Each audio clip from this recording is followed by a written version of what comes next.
Hello, everybody. Welcome along to the Event Industry News podcast with me, James Dickson. Wishing you all a very good morning, afternoon, or evening, whenever or wherever you tune into today's podcast from. I'm recording this podcast on Monday, the 16th of February, and today's episode is going to go out pretty much straight away because it references something that is happening next week in London. It is an event that has a significant place within the modern day events industry, and to tell us more about it is my guest today. My guest is Claire O'Neill. Claire is a name that I'm sure a lot of our podcast followers will be familiar with within the events industry. Claire is the CEO and co-founder of AGF, A Greener Future, and joins the podcast today to chat a little bit about the Green Events and Innovations Conference 2026. Claire, warm welcome to the podcast. Thank you. Thanks for that lovely intro as well, James.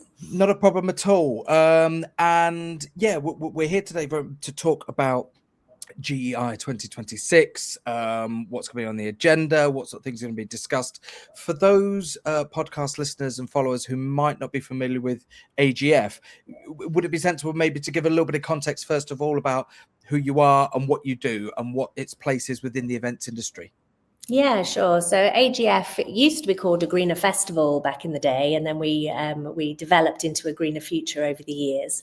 It's been going for 20 years, and we began by looking at the festival culture essentially and how that had a great opportunity to influence the way that people lived, but also to reconnect people with nature, and then also to build temporary cities or towns. And at the time, I'd also learned that we had climate change was upon us, that we had things like plastic pollution, that there were problems with all of our systems polluting the water, polluting the air, and there were things that we needed to do differently.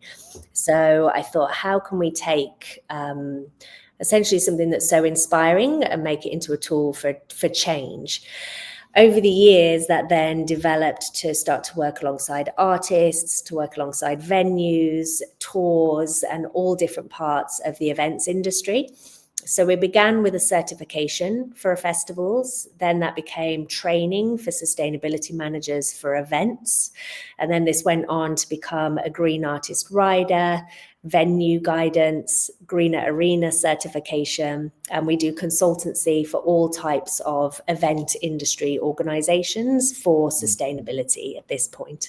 So that's everything from training, CO2 analysis, sustainability strategies, sustainability managers, and so on. And alongside that, we've always been hosting GEI. So this is the 18th year of the Green Events and Innovations Conference now, which is where that whole community comes together. And I should add, we've been doing that internationally since we began, because when AGF first started, I think it was in 2007 that the website launched, and festivals all around the world got in touch with us from the start. And so we began as international, and it's always unfolded that way. And it's great that has evolved from being a greener festival into a greener future, because the word festival, whilst it's a vast part of the events industry and financially represents a huge portion, the subject matter and the items that were being addressed by AGF were for all events, weren't they? They weren't just for festivals, which is something no doubt that you realize and led to the evolution of the organization. Yeah, absolutely. And not only for all events, but it spreads so much into our lives and societies as a whole. The topic is so much bigger than events. But what we're finding now as the years have gone on, in the beginning, really we were looking at how to switch the industry on to something that was kind of a counterculture or an alternative way of living. And then as time has gone on, those topics that were previously niche have become mainstream because the problems associated with them are much more prevalent. So by that, I mean things like extreme weather, pollution, movement of people, migration, and disasters that have been happening around the world as a result of the things that were being championed 20 years ago. Sure. These are getting much more important, much more entwined in people's daily lives, no matter what sector you're in. And then as time's gone on, we've found actually events really punch above their weight as far as the difference that they can make. And especially in the cultural sectors, I suppose, or entertainment sectors, we work a lot in music, also in sports and cultural events. And whilst they don't necessarily have a huge impact as far as global impacts are concerned, you know, compared to the energy sector or the agricultural sector and so on, the transport sector, they have a phenomenal impact as far as reach. Now that we have, what would we call it, culture wars, essentially, and populism, then that ability to reach people with messages, with ways of doing things, with ways of living is so much more significant even than it was before. So I think that there's going to be almost a coming of age of stepping into what are all of these platforms for. To add one more thing on that, with the way that our shall we say, our communication has changed in the last 20 years since we began. The iPhone came out, I think, in 2007, you know, and so we have so much more isolation now through our phones, that coming together in community face to face, which is very countering to polarization, unlike being on your phone. And so again, event spaces are a place where we can really build the future that we want to see. And that's something that we have to keep on pressing relentlessly. And before we get into sort of the have a dive into what's going to be taking place at this year's GEI, what you just mentioned there about phones, about the iPhone, it strikes me that a lot of the social consciousness and social change and awareness that's prevalent nowadays is driven by young people and having a far better social conscience than, you know, generations previous. And yet they are also the generation that have grown up and been fully embedded in the world of smartphones, smart devices, the internet. So on the one hand, I you know, people complain about young people being tied and linked to their phones, but also they're the people who are driving social change because of the shifting consciousness. And in the almost 20 years that you've been around as AGF, that's almost a generation. You know, that's almost a generational jump from when you started to where you are now. And I guess there's all sorts of analysis that you could go into about the people who are now in the industry and working in the industry now, and maybe some of the change that those people coming into the industry have driven over the last 20 years or so because of that change in social consciousness. Yes, it's so, there's so many different avenues you could take with it. On the one hand, kind of taking a step out of that, I wonder whether there will be a backlash from the next generation that being on your phone is so old. It's so old school. And they're like, we know this thing called IRL that we have invented, and we're so much cooler than you guys. We're not going to be on our devices. Thank you very much. Because it's what the old people do. Because I feel like with those, you know, I'm 42 now, and a lot of people who are my friends, my networks, my age group, we spend so much time on our phones, like ridiculously, and we're up so late, wasting time being on our phones and talking to each other about, oh my God, I can't get off my phone. But I feel like, you know, there was the pandemic obviously forced a lot more people, and especially young people who were then in their bedrooms just on their devices, and that's the only way they communicated. They are obviously intertwined with it in that respect. But I feel like coming through, people who've grown up with their parents constantly on their phones, I think there'll be a resistance to it. I at least hope so. and leading that resistance, this is my segue into GEI. Leading that resistance will be the continued sort of you know, the live events industry. You know, it's always been about bringing people together, you know, in a space, be that indoors, outdoors, call it what you will, festival, conference, even a wedding, bringing groups of people into a space to talk and interact with each other is the fundamental basis on which the events industry is built. And GEI, Green Events and Innovations, is there to do, I guess, a number of things which hopefully you can dive into. But let's talk about, first of all, when and where and why we're recording this today, and it's going to be released this week. The event is next week, 24th of February, is that right? Yep, that's right. So it's the 24th of February at the Royal Lancaster London. I mentioned already it's been going for 18 years now. So this is the 18th edition. And I think it's been maybe the last 10 years or so that we've been in partnership with the ILMC, the International Live Music Conference. So we take place on the Tuesday, and then ILMC is from the Wednesday through to the Friday. Right. So we start on the Tuesday morning. We have the GEI conference, and then that closes with the International AGF Awards, which is where we celebrate all of the different events who've been certified and nominated and assessed for the AGF certification. I can talk about that later, all the different categories. And then the close of it is with our closing drinks during ILMC's opening drinks. And this year, for the first time, all of the delegates get to go to Soho Calling as well, which is the Showcase Festival that's happening on Wednesday, the 25th. I think that people tend to like to stick around and party after GEI, I've come to notice. So we've been trying to find more places for them to go, so that the hotel eventually gets emptied. People don't need much convincing when it comes to social activities, I find. No, exactly. And just to, on that from, so it's about people coming together. I feel like it's more and more critical now to actually get into a space. And we always feel so enriched after GEI because so many amazing people doing incredible things, but it can feel quite isolating sometimes when you're just against the grindstone, whether it's organizing your event or fighting some kind of social justice cause or trying to get some kind of policy across the line for environmentalism. And so this is a place where people really feel kind of held and uplifted.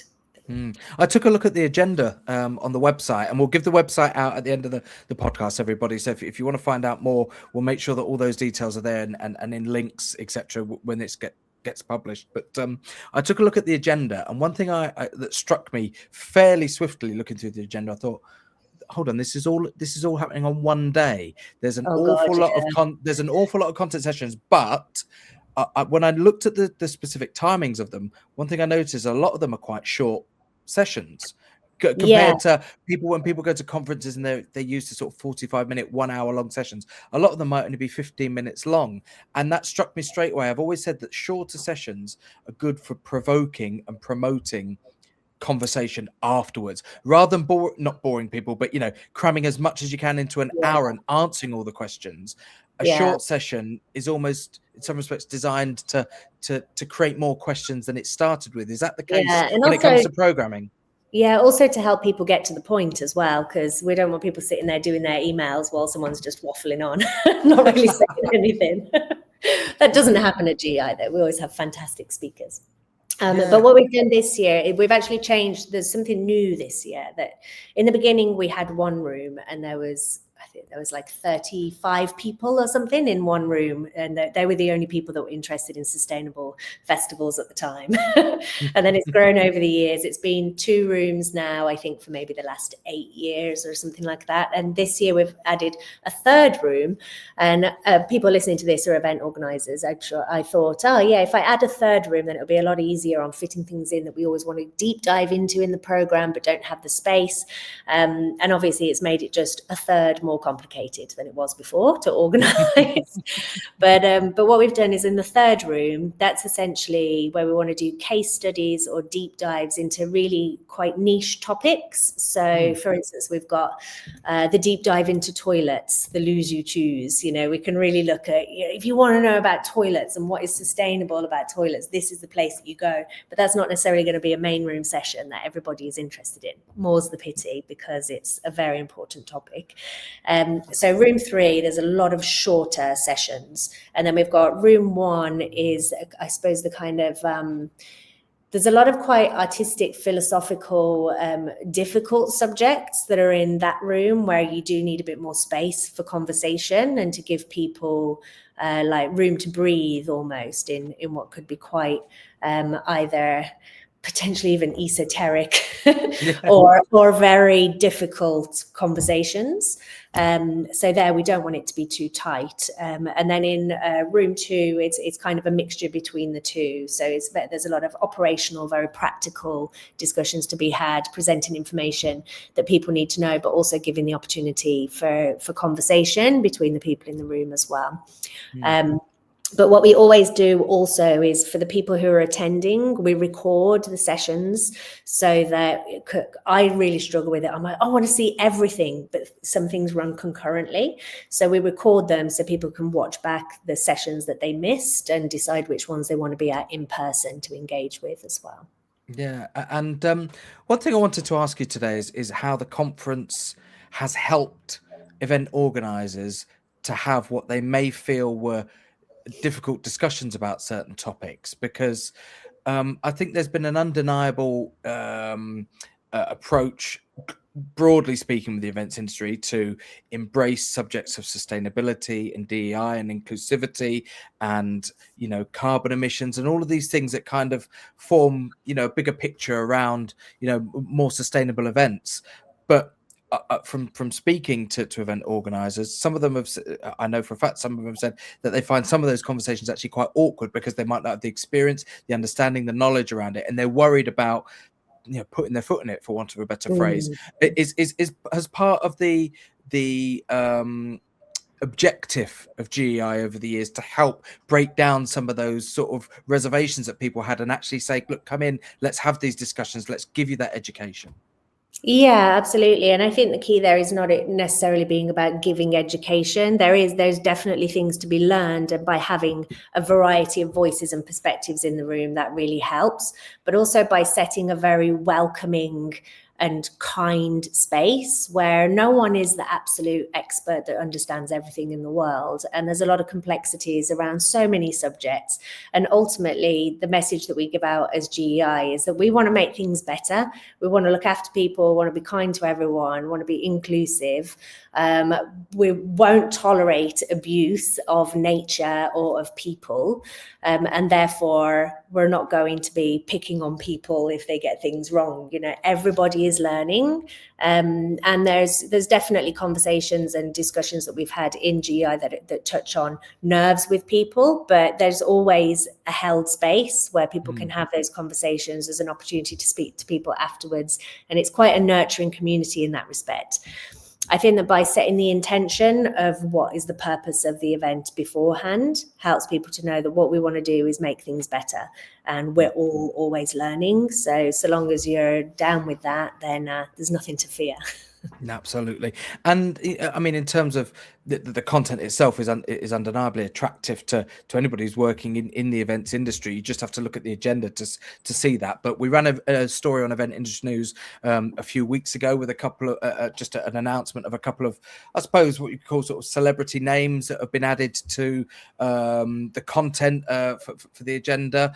Chris Packham and David Gray both taking part in sessions for two, I suppose, very much linked things, but two separate sessions there. Tell us a little bit more about those.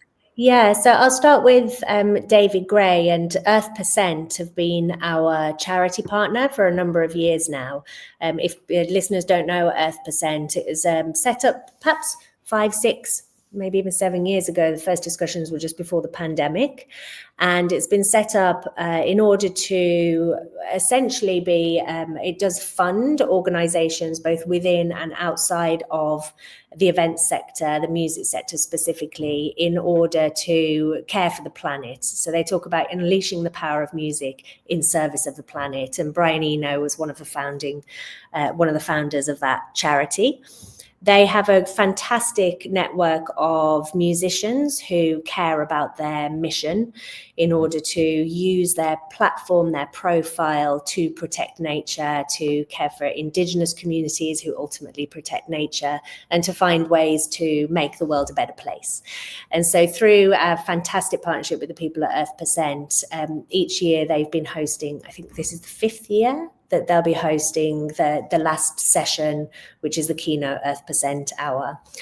They previously had Brian Eno, Jarvis Cocker, Jacob Collier, Aurora, incredible, wonderful people who've come to speak. And David Gray has recently put his shoulder to the wheel. Is that the expression? I'm never quite sure about that. I'm not sure, actually. No, We'll go with it. it. Sounds dangerous. It sounds great to me, yeah. Yeah, but he's been helping. He's very supportive of trying to use that platform of music in order to make change for the better. So we're super happy to have him. And Anna Calvi is also joining that session as well, speaking with Kathy Runciman from the charity. So they will close the day, and that's a really nice moment when we get everybody to come together as well into room 1 just before the International AGF Awards. And then with Chris Packham, such a dude. I was wondering, is Chris Packham known in Europe and as well as the UK? Like, he should be. I'm not entirely sure, but I feel like I've known him since I can remember television because of the Really Wild show back in the 80s. There's one for the teenagers there, but I remember that was my first encounter. But so I don't know if he's known internationally, but I know that certainly in the He will UK, be after for people of the, I'm in my mid-40s, he will absolutely be somebody that people have known as long as they can remember watching TV. Yeah, I mean, he's such a legend, and he's so very similarly to Dale Vince, who he'll be in conversation with during GEI. So Dale Vince runs Ecotricity, the green energy company, Forest Green Rovers, the vegan football club, and they're both. They both use their platforms again in order to make change, and they're both very direct and very particular about how they do things. And Chris has come out very much in support of obviously wildlife and nature. He was very supportive of Just Stop Oil, anti-fossil fuels, and so he's completely aligned basically with the GEI and the way that we do things. And they started something fantastic called Eco Talk, which I just loved. As soon as I heard about it, I changed my phone provider to it, because EcoTalk is essentially a SIM card or a phone where all of the profits go to nature. So if everybody has to pay for their phone bill, and yet most of the time it's all just going to profits for somebody to buy a yacht or whatever. And this way it goes to rewilding and nature projects, and reintroducing beavers into places and looking after the trees and the water and all of that lovely stuff. So they are going to give insights into, I guess, on the activist side of things, but also how we as an event sector can use our energy, essentially, in whatever forms that take, in order to protect nature, and using real life examples of how that's done in business and practically. And I'm sure that there'll be some very interesting stories to come from those guys as well. So I'm very much looking forward to that session. And it's called Saturday Night Beaver is the name of that session. You have to be there to find out why. It's a brilliant name. I saw that one on the agenda, and I did scroll back, and I had to read it twice. And I got, right, okay, I get it. Right, okay, I get the pun initially. Yeah, and have a look, because there's some. I mean, there was one that caught my eye, was Riders on the Storm, and then straight away I'm singing The Doors. Yeah, I've been singing it for like a month now. My partner's getting really annoyed. I hope that that's what they're going to come on stage. So I hope that people get walk-on music, and they can, I'm all about the walk-on music. They can walk onto Riders on the Storm. One thing that I just wanted to maybe, I know we're talking today fundamentally about GEI and the event that takes place, but you mentioned the AGF certification and the awards. I'm just wondering, while we've got you on today, to maybe give people who are tuning in an idea of what AGF certification is, what the awards acknowledge, etc., so that if they're not aware, they can find out a bit more about it. Yeah, absolutely. So we started with, like I said, we were doing the festival certifications, and then that developed to all types of events. I think around about 2015, we branched out into all types of events. Since 2019, we've been doing the arena and venue certifications as well, and we're just putting the finishing touches to the theatre certification too. So it's something where we look at, I think there's 11 key themes, from governance and CO2 through to we look at waste, power, transport, water, procurements, all the things you'd expect, and then also social impact. So we'd look at what you're doing with accessibility, EDI, behavior change and communication as well. Like I was talking about previously, how do you use your platform in order to communicate to people and to give certain messages? So that it involves having an assessor come to your event or your venue to see what's happening on the ground. You complete a self-assessment and then have to submit supporting evidence as well. So for instance, that might be things like fuel bills or electricity bills, waste transfer notes, audience surveys, that kind of thing.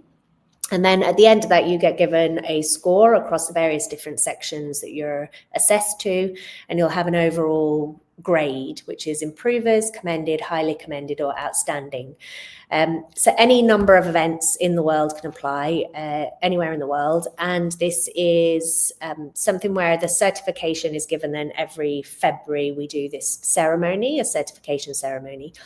And what we do separately to that, or linked to it, is the awards. So that's where we might go, okay, in waste and procurement, who were the ones that were scoring the highest or doing the most impressive things in that area of all of those events that we certified?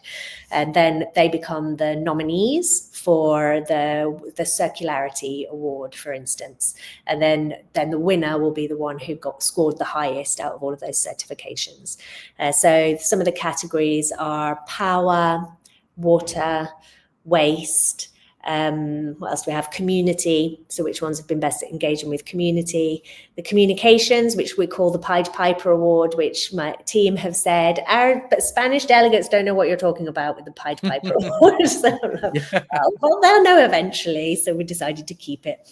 And it's really good fun. It's quite like there's kind of no airs and graces about our award ceremony, although we do have champagne, which is provided by Planet of the Grapes, which I just think is such a fantastic Brilliant name. That's another Planet great name. Yeah, check them out. It's all about the people with good names. That's how you get to come to GEI, essentially. This is some of the best named stuff that you could possibly find at a business event. So we also have vegan balls from Devil's Kitchen. I saw that the post drinks event is booze and balls. Booze and balls, yeah, exactly. So that alone is worth the registration. Which again, a nice segue into telling people, having said all of this on today's podcast, we should really point people in the right direction. If they're listening to this week and they think, right, next week I need to get along to that, how do they do that? Just onto the Greener Future website? Yeah, exactly. So if you go onto greenerfuture.com/GEI, then you can find all the information there, like the full schedule, things about accommodation, how to get there and all that jazz.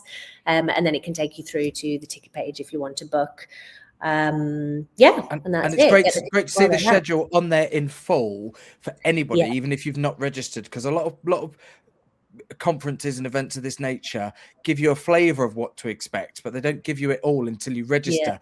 But ultimately, to provoke people to actually register and say that I want to go to that, you've got to give them that information. So can I just say, it's great to see on the website that all of the agenda, the sessions, all the synopsis, who's going to be speaking on them, the timings, it's all there. So if you go over to the website, you'll see within a matter of minutes that it's going to be relevant to you and what sort of schedule you might want to, create for your particular day and your experience there. So head over to, greenerfuture.com/GEI, where you can register for the event on the 24th of February at the Royal Lancaster in London. And telling us all about that event today has been Claire O'Neill, the CEO and founder of A Greener Future. Claire, thanks so much for joining the podcast today.